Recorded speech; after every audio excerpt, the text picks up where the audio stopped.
좌우 옆에 분하고 인사합니다. 하나님의 관심은 당신에게 있습니다. 오늘 제목이 우리는 주 안에서 오뚜기입니다. 이런 제목으로 주연회를 나누겠습니다. 오뚜기 하면 뭐가 떠오르세요? 오뚜기라면 오뚜기 식품이 떠올랐겠죠. 그러니까 오뚜기 하면 저도 어렸을 때부터 익숙하게 많은 것들을 먹어서 그런 게 떠오르고, 또 하나 오뚜기 하면 오뚜기 장난감이 있죠. 그래서 요즘에는 오뚜기 장난감이 어떻게 생겼나 이렇게 제가 인터넷을 뒤져봤더니 아주 별놈의 장난감이 다 있더라고요. 모양새가 다 다르고 뽀로로 오뚜기도 있더라고 보니까.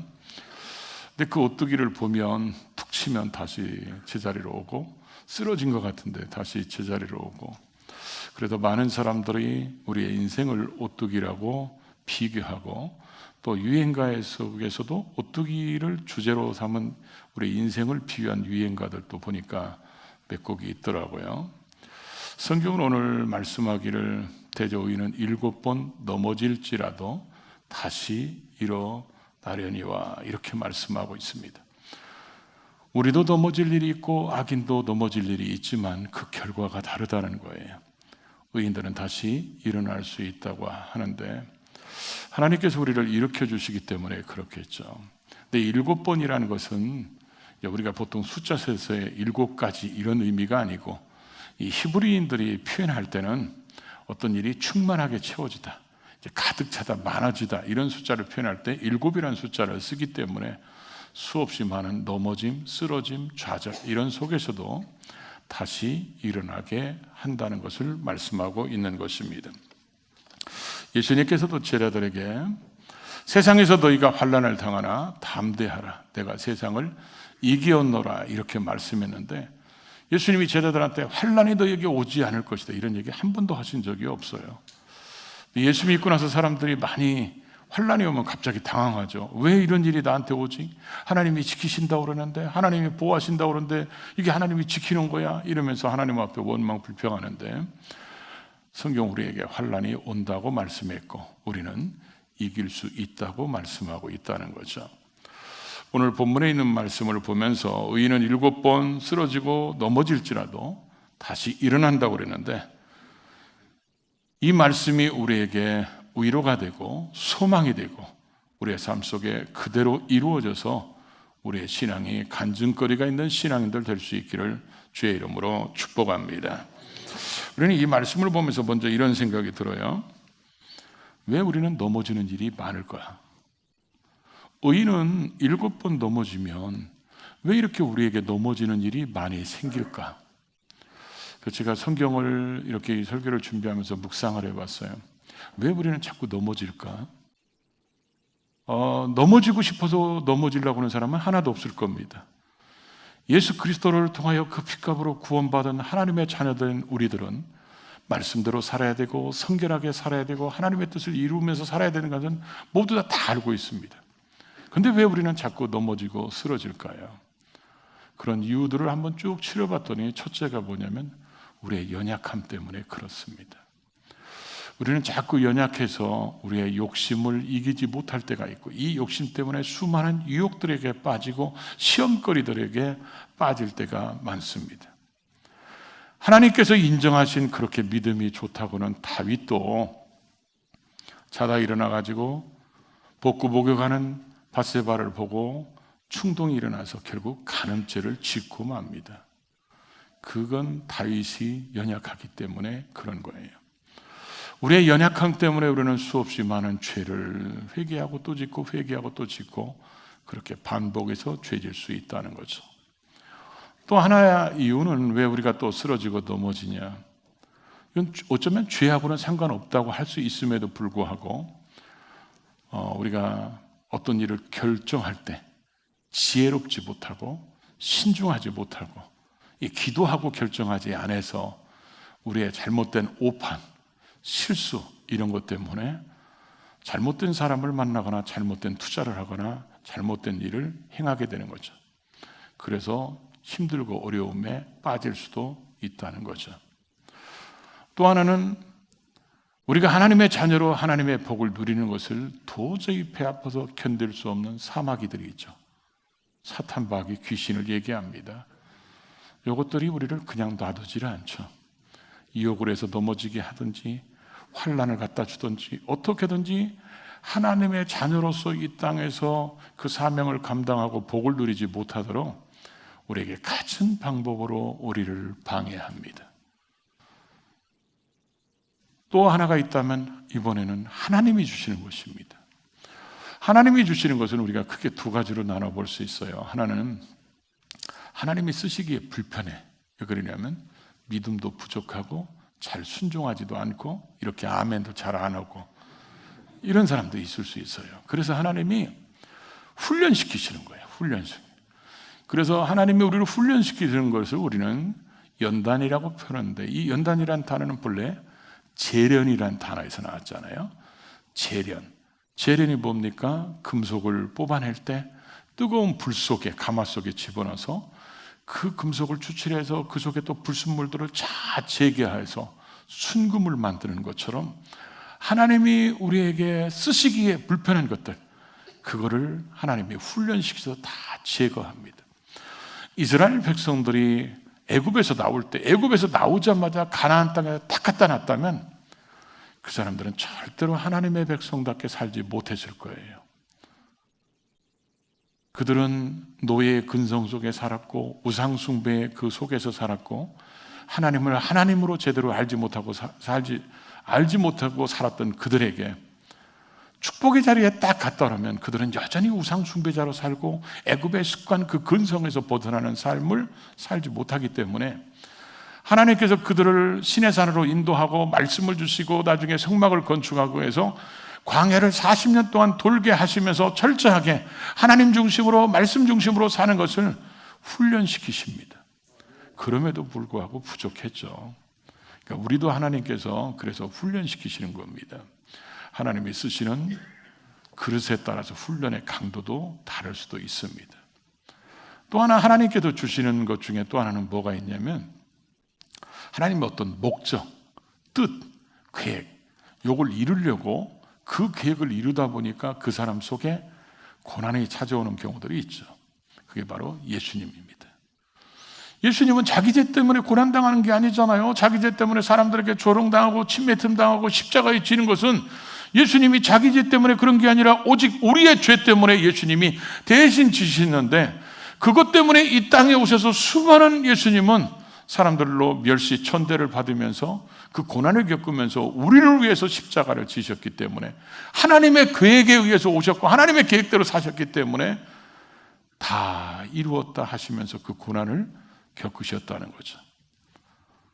요셉 같은 경우도 자기가 왜 노예로 팔려가야 되는지도 몰랐어요. 왜 내가 이렇게 누명을 쓰고 감옥에 있어야 되는지를 몰랐었죠.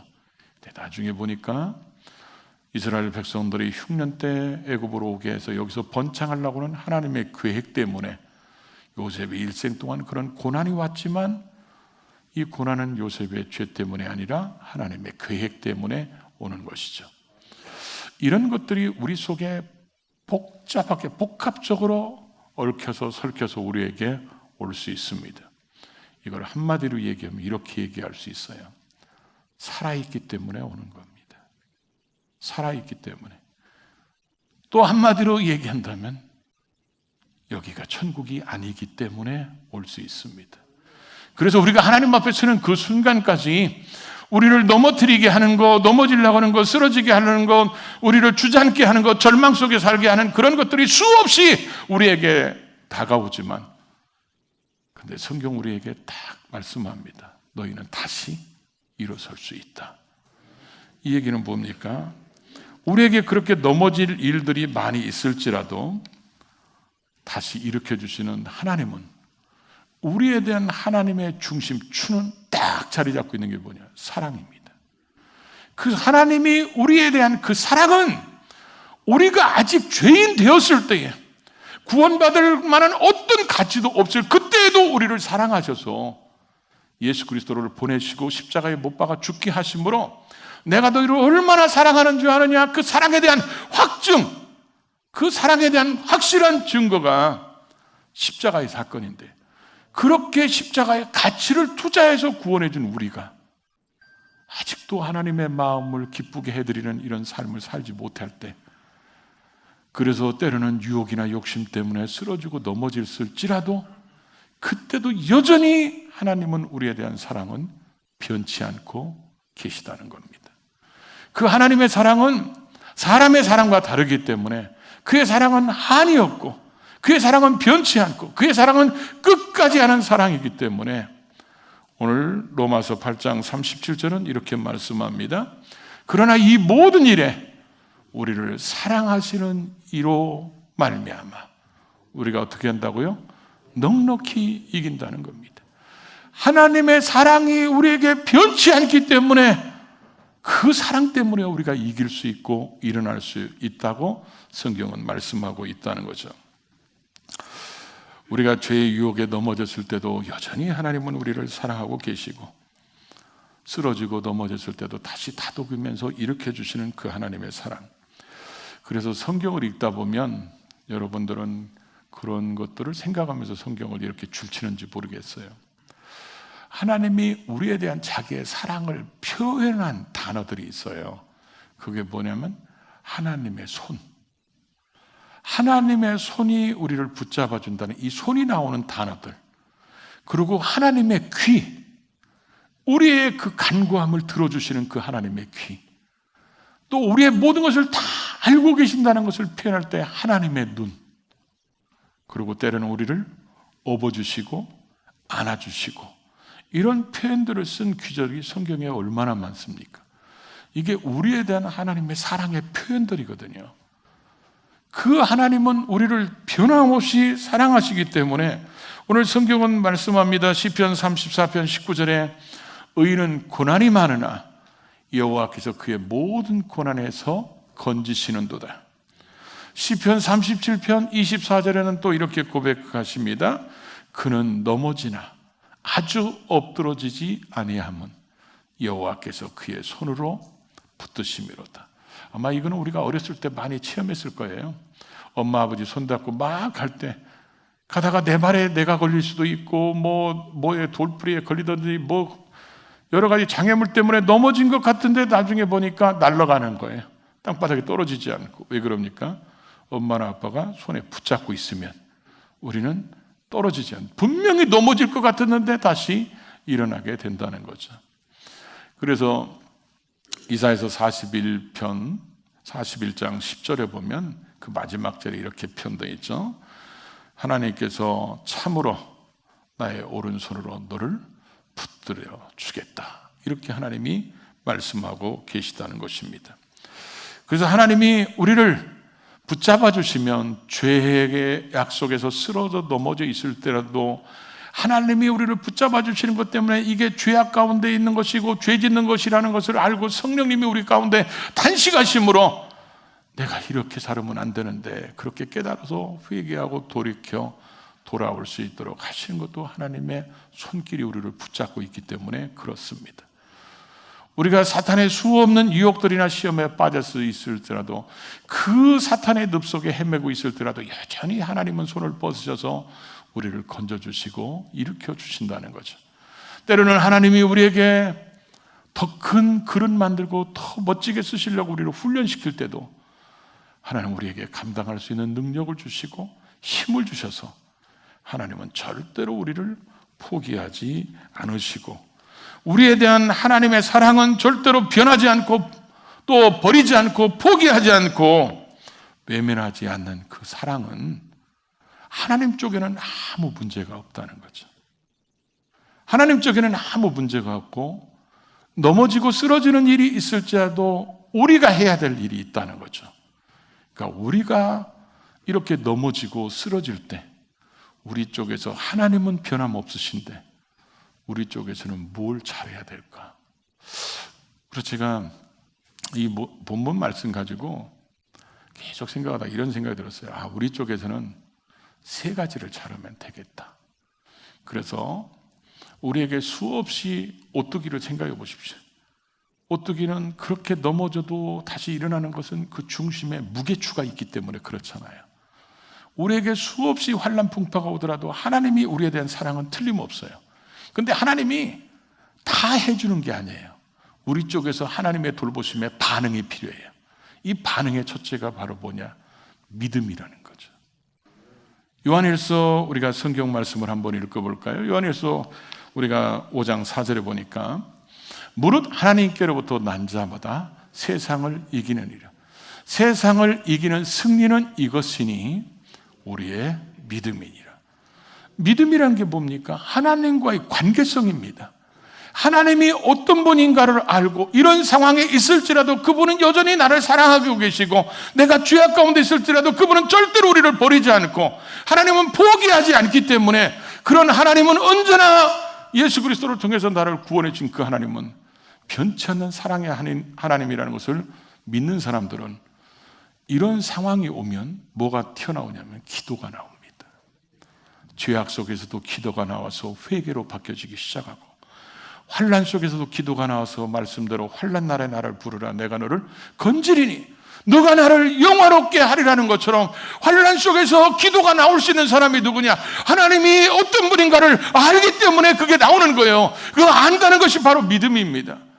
하나님이 어떤 분이라는 것을 알기 때문에 그 믿음이 있기 때문에 환난 속에서 능히 건져주실 수 있는 하나님이라는 것을 믿기 때문에 그렇게 기도하게 된다는 거죠.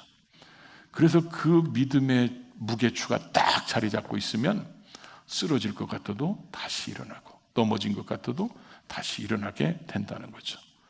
여기에다가 하나를 딱 더 얹으면 더 안 흔들립니다. 그게 뭐냐? 사명이에요.